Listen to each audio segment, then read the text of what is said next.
नमस्कार। Class 12th business study का हम एक नया टॉपिक लेकर आपके सामने प्रेजेंट है। अपना टॉपिक है आज इंश्योरेंस, बीमा। देखिए, मैंने ये बात आपको पहले भी कई बार कह चुका हूँ मैं, और एक बार फिर मुझे ये बात कहने के लिए, चाहे मैं मजबूर समझो अपने आप को या उचित समय समझो। देखिएगा, हम जो स्टडी कर रहे हैं, हम जो अकाउंट्स पढ़ रहे हैं, कॉमर्स पढ़ रहे हैं, बिजनेस पढ़ रहे हैं, इकोनॉमिक्स पढ़ रहे हैं, आप लोगों ने भी नोटिस किया होगा, और मैं तो ये बात कब से ही कहता आया हूँ कि हमारा जो सब्जेक्ट है वो बिल्कुल ही रियल लाइफ से रिलेटेड है। आप सारी चीज़ें, कोई सा भी पॉइंट उठा के देख लीजिएगा, आपके जो डायरेक्ट रियल लाइफ से रिलेटेड वो सारी चीज़ें हमको यहाँ पे पढ़ने को मिलती है। और उसी पॉइंट को लेकर हम यहाँ पर अपना एक नया चैप्टर स्टार्ट करते हैं, और चैप्टर का नाम है बीमा। एक ऐसा शब्द जो सामान्य तो मुझे नहीं लगता कि आप लोगों ने नहीं सुना होगा। सुना क्या, आपने इसके बारे में बहुत अच्छे ढंग से जाना भी होगा, आप इसके बारे में जानते भी होंगे, इवन इसको थोड़ा सा अपनी प्रैक्टिकली लाइफ में फील भी किया होगा। देखिए, टॉपिक के बारे में आज ज़्यादा कुछ नहीं समझेंगे, हम केवल इसका बेसिक जानकारी, इसका बेसिक परिचय, सामान्य परिचय देखने की कोशिश कर रहे हैं। पहली बात, एग्जाम के पॉइंट ऑफ व्यू से यदि देखते हैं तो ये आपके लिए पर्सनल ही यूनिट मानी जाती है आरबीएससी के अंतर्गत। आरबीएससी जो आपका बिजनेस स्टडी का चैप्टर है, ओवरऑल इसका जो मार्जिन है वो 8 नंबर का है। बोर्ड एग्जाम में इसमें से 8 नंबर तक के प्रश्न आते हैं। और दूसरी बात, ये जो चैप्टर है वो अकेला अपने आप में एक यूनिट मानी गई है। बात करते हैं इसको समझने के लिए, समझने से पहले इसका बेसिक इन्फॉर्मेशन जानने की कोशिश करते हैं, थोड़ा सा इसका इंट्रोडक्शन देखते हैं कि एटलीस्ट बीमा होता क्या है, एक व्यक्ति क्यों बीमा कराता है, और बीमा आखिर होता क्या है। सबसे पहले मैं एक आपसे प्रश्न करता हूं, या मैं एक बात कहता हूं कि देखिए, हमारा जीवन अनिश्चितताओं से घिरा हुआ है। ये मेरे कहने की आवश्यकता नहीं है, आप खुद जानते हो इस बात को कि हम सब एक अनिश्चितताओं से घिरे हुए व्यक्ति है। आज से आगे 15 मिनट बाद, 1 सेकंड बाद क्या होने वाला है वो हम नहीं जानते हैं। और उसी के संदर्भ में हम इस चैप्टर को लेके आए हैं कि जो हमारी भावी अनिश्चित घटनाएं हैं, कई ऐसी घटनाएं हैं जिससे हमें अपना आर्थिक और शारीरिक हर किसी प्रकार से नुकसान हो सकता है। तो बीमा एक ऐसी चीज है, बीमा एक ऐसा अनुबंध है जो आपको भविष्य की अनिश्चित घटनाओं के प्रति आपको थोड़ा सा सुरक्षा प्रदान करता है। दिमाग में प्रश्न चला, सर क्या होती है सुरक्षा, कैसे बीमा कैसे करवाएगा, बीमा हमको कैसे सुरक्षा देगा, हमारे को फिजिकली लॉस हो गया तो बीमा कहाँ से हमको उसमें सपोर्ट करेगा।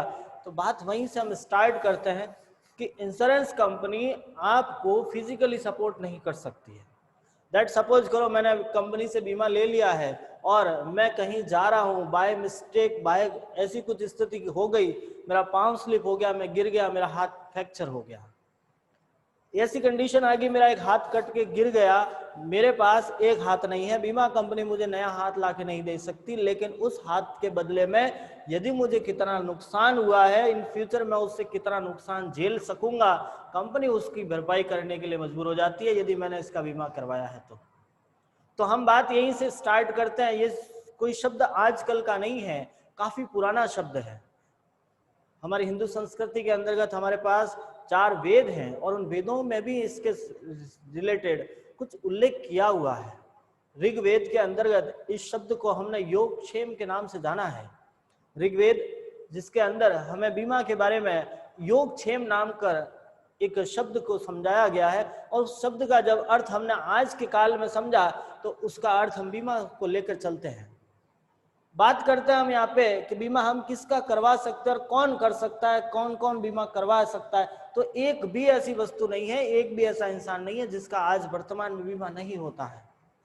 कोई भी, ये न केवल इंसानों के लिए है, आप अपने पास जितनी संपत्ति है, जितना सामान है, सबके लिए आप बीमा करा सकते हो। अलग अलग बीमा कंपनी आज अपने भारत में कार्यरत है, और वही जो बीमा कंपनी जो बीमा करने का काम करती है वो आपका इंश्योरेंस करती है, आपको इसके बदले में निश्चित प्रतिफल देना होता है। देखिए, आप जो पेमेंट करते हो उसी को हम बोलते हैं प्रीमियम।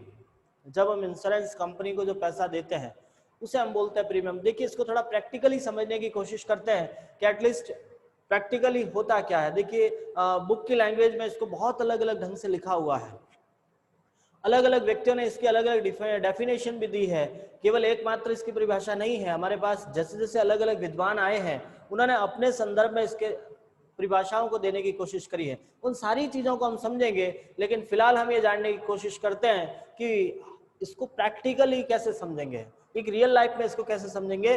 तो रियल लाइफ में बात करते हैं। सबसे पहले मैं मेरा खुद का एग्जाम्पल देता हूं कि मेरा जीवन मेरे हाथ में नहीं है। मेरा क्या, आज दुनिया में ऐसी कोई ऐसा इंसान नहीं है जिसका जीवन उसके हाथ में है। क्या मैं ये श्योरिटी से कह सकता हूं कि आगे के आधे घंटे बाद मैं जीवित रहूंगा? नहीं कह सकता, क्योंकि दो ऐसी क्रियाएं हैं, मरना और जीना, जो किसी व्यक्ति के हाथ में नहीं है, किसी के हाथ में नहीं।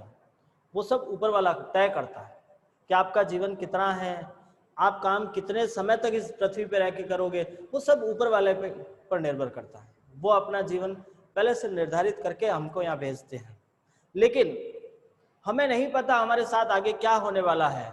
देखिए, हम एक सामाजिक प्राणी हैं, हम एक समाज में रहते हैं, हमारा परिवार है, हमारे पीछे हमसे जुड़े वो कई सारे लोग हैं।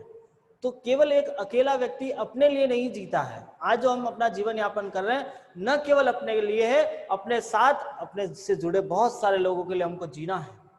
कहीं ऐसी बातें आप लोगों ने सुनी होगी, पढ़ी होगी कि जीना है तो खुशी से जियो, क्योंकि तुम्हें देखकर और भी लोग जी रहे हैं। तो देखिए, वो जो लोग जी रहे हैं उनके लिए आपको काम करना है, उनके लिए करना है।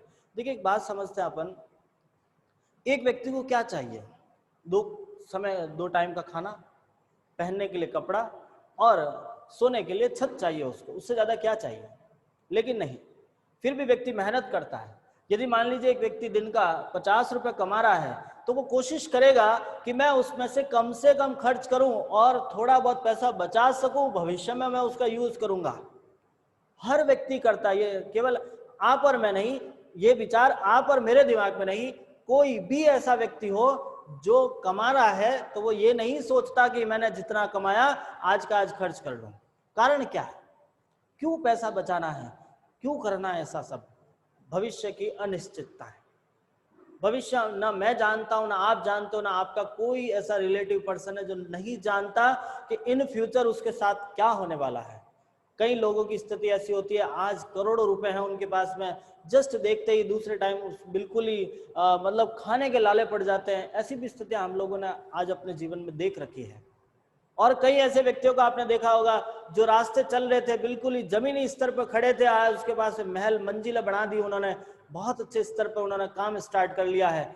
तो दोनों ही प्रवृत्ति के लोग हमने देखे हैं। एटलीस्ट हम ये इस बात से स्पष्ट करते हैं कि हम नहीं जानते हमारे भविष्य में क्या होने वाला है।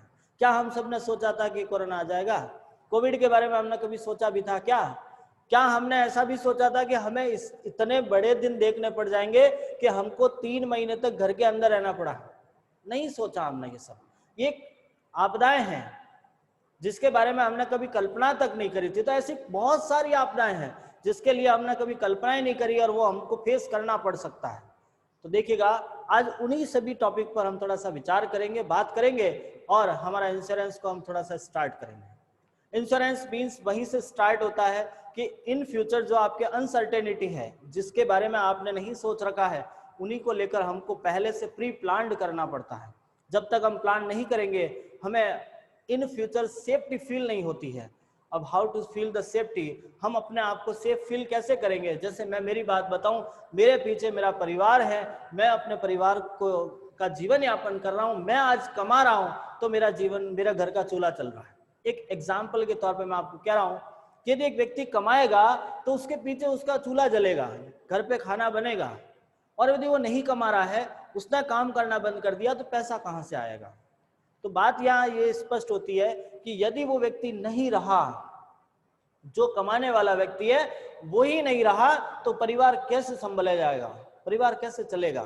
तो उसके लिए अपनी सिक्योरिटी के तौर पे, इन फ्यूचर की सेफ्टी के लिए हम अपना पैसा सेव करते हैं, और वही जो सेविंग है उसी को हम यहाँ पे बीमा का नाम देते हैं, पॉलिसी का नाम देते हैं। जब एक लाइफ से रिलेटेड हम पॉलिसी कराते हैं तो उसी को हम लाइफ पॉलिसी बोलते हैं। सेकेंड ऑप्शन हमारे पास में दूसरे बीमे भी होते हैं, न केवल एक ही इंश्योरेंस है, बीमे के प्रकार बहुत सारे हैं।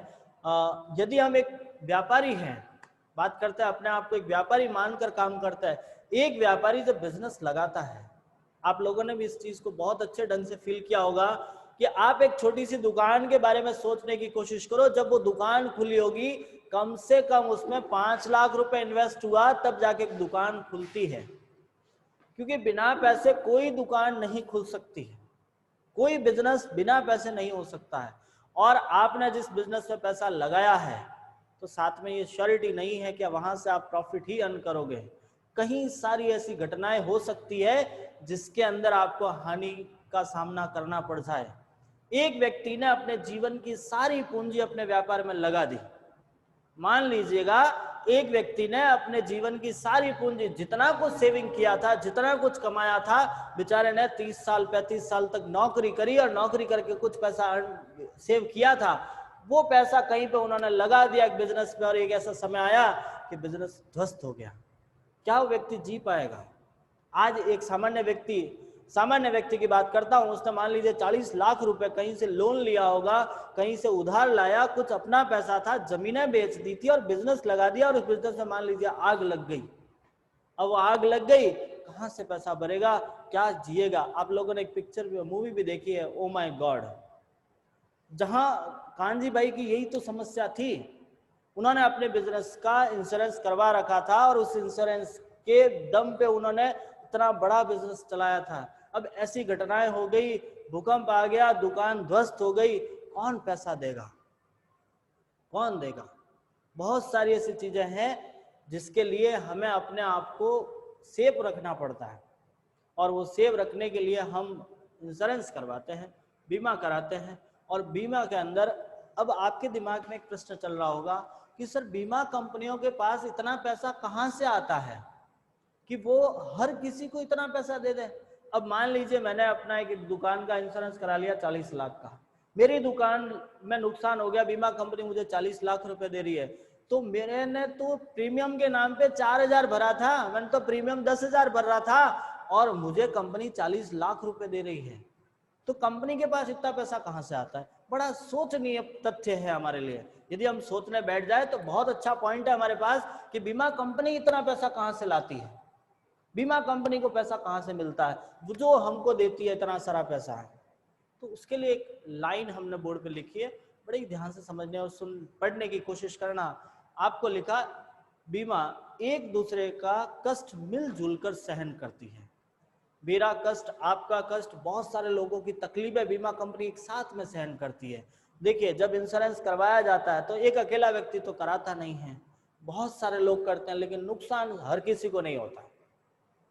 बीमा कराया तो बहुत सारे लोगों का एक साथ में होता है, लेकिन लॉस हर किसी को नहीं होता है। तो ऐसी कंडीशन में इंश्योरेंस प्रीमियम सबने भरा है, जो प्रीमियम भरा है सबने भरा है, लेकिन लॉस तो एक को ही हुआ है। तो जो बाकी लोगों ने प्रीमियम भरा था वो ही पैसा उस व्यक्ति को दे दिया जाता है। ये है बीमा कंपनी का पैसा देने का तरीका। अब हम बात करते हैं ये नुकसान हमको हो कैसे सकते हैं। तो बहुत सारे ऐसे कारण हैं, आग लग गई, बाढ़ आ गई, भूकंप आ गई, दुर्घटना में आप क्षतिग्रस्त हो गया, बहुत सारे ऐसे कारण हैं। कोई एक ही कारण नहीं है कि जिससे हमको नुकसान हो जाए। दूसरी बात, बीमा के बारे में न केवल एक सामान्य व्यक्ति सोचता है, हर किसी भी स्तर का व्यक्ति, मान लीजिए यदि हम अपने आर्थिक स्थिति से लोगों को यदि भाग करते हैं तो हमारे पास 3 प्रकार के लोग हम मानते हैं, उच्च स्तरीय, निम्न स्तरीय और मध्य स्तरीय। हायर लेवल के जो लोग होते हैं जिनके पास पैसे की कमी नहीं होती, वो भी इंश्योरेंस करवाते हैं, उन्हें भी अपना फ्यूचर प्लान सोचना पड़ता है, उन्हें भी बीमा कराना पड़ता है। यदि हम मिडिल क्लास देखते हैं, यदि हम लोअर क्लास देखते हैं, तो सारे व्यक्ति इंश्योरेंस कराते हैं अपने स्तर पे हैं। नेक्स्ट हम बात करते हैं इंश्योरेंस होता क्या है, कौन करता है और किसका किया जाता है। देखिए, बीमा में 2 व्यक्ति होते हैं, 2 पक्षकार मानते हैं जिसको, 2 पार्टीज होंगे जिसके बीच एक कॉन्ट्रैक्ट है। हमने एक अभी जस्ट इस टॉपिक से पहले हमने जो चैप्टर कंप्लीट किया था कॉन्ट्रैक्ट एक्ट, तो 2 पर्सन के बीच एक कॉन्ट्रैक्ट किया जाता है, एक अनुबंध किया जाता है कि मैं आपके सामने ये शर्तें रख रहा हूं, आप इन शर्तों के आधार पर मेरा काम करोगे। 2 पक्षकार होते हैं, we have 2 parties in insurance. पहला होता है बीमा कर्ता, दूसरा होता है बीमित। देखिए, बीमा कर्ता का मीन्स होता है वो व्यक्ति, वो कंपनी जो बीमा करने का काम करती है, जो बीमा करने का काम करती है उसी को हम बीमा कर्ता कहते हैं। और जिस पर्सन का बीमा किया जाता है वो बीमित होता है। तो हमारे पास दो पर्सन है जिनके बीच का एक एग्रीमेंट होता है, एक बीच का कॉन्ट्रैक्ट होता है कि जो कंपनी की रूल्स एंड रेगुलेशन से, कंपनी की टर्म्स एंड कंडीशन से उनको एक बीमित पढ़कर उसके साथ अपना कॉन्ट्रैक्ट करता है, उसे एक निश्चित प्रीमियम पे करता है। जब तक प्रीमियम नहीं देगा आपका बीमा नहीं होगा। लेकिन वापस मैं इसी बात को कह देता हूं, बीमा कर्ता की कुछ शर्तें होती है, उन शर्तों के आधार पर ही बीमा होता है और उन शर्तों का आपको अच्छे ढंग से पढ़ना है और पढ़ने के बाद उसके साथ आपको एग्रीमेंट करना है। जो हम एग्रीमेंट करते हैं उसके आधार पर आपकी कंपनी लायबल हो जाती है यदि आपको किसी प्रकार का लॉस होता है तो उसका पेमेंट करने के लिए। तो ये था आपका बीमा से संबंधित कुछ सामान्य जानकारियां थी। मैं उम्मीद करता हूं आपको कुछ समझ में आया होगा। हम कोशिश करेंगे इस चीज को थोड़ा सा डीपली समझने के लिए आपका के सपोर्ट की आवश्यकता समझता हूं। मैं थोड़ा सा ये जानने की कोशिश करता हूं कि जब तक आप हमारा सपोर्ट नहीं करोगे तब तक हमारा एक जो कॉन्फिडेंस है वो क्रिएट नहीं होता है। तो आपका सपोर्ट इतना सा ये है कि आप इस वीडियो को देखिए, अच्छे ढंग से इसको पढ़ने की कोशिश कीजिए और प्रैक्टिकली समझिएगा। देखिए वंस अगेन एक बार मैं उसी स्टेटमेंट को आपके सामने रिपीट करता हूं कि commerce is related to our real life. आप कोई भी ऐसा पॉइंट नहीं मिलेगा आपको जो आपके रेगुलर लाइफ में वो नहीं आता होगा। अब इंश्योरेंस आपके रेगुलर लाइफ में भी रोज आता है, आपने भी सुना होगा, आपके परिवार में भी करवाया होगा, इन फ्यूचर आपका भी होगा। तो मैं यही कह रहा हूँ आप इसको थोड़ा सा डीपली समझें, समझने की कोशिश करें और यदि कोई समस्या रहती है हम तैयार हैं आप लोगों को कुछ चीज़ें समझाने के लिए। धन्यवाद।